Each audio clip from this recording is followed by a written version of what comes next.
Connector of contrast. Contrast connector function to connect to different settings. Examples of contrastive connectors: although, even if, though, even though, even so, however, nevertheless. Although, used for introducing a new statement that makes the main statement surprising. Example: she walked home by herself, although she knew that it was dangerous. I'm still hungry, although I just ate. Berikutnya ada even if, used if the even is still in mind, has not been done, wishful thinking. Example: even if you bought her an expensive gift, Tiara still would not forgive you.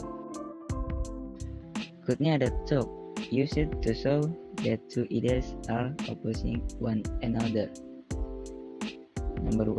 Example-nya, number 1, though you bought her an expensive gift, Tiara still have not forgiven. Number 2, though she is almost 40, she still plans to come back. Berikutnya lagi ada even though. It is used as a strong way to say though or although. Example, yang pertama ada even though I met all the criteria needed for the job, I was not here. Yang kedua, my father will go to work even though he has to painful operations. Kemudian ada even so.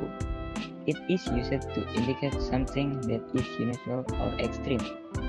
Contohnya, example pertama ada this hypothesis is true, but even so, further research is required. Yang kedua, your thoughts are very fanciful, but even so, they are worth to imagine. Berikutnya ada lagi however. It is used to indicate a contrast or contradiction. Example, yang pertama, that man has much money, however, he is not happy at all.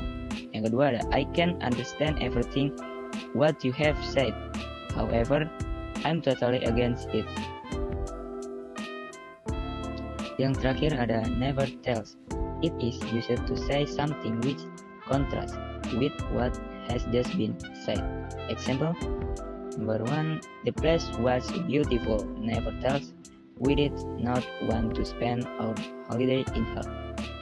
Number 2, they lost the game, never tells, they continued to play.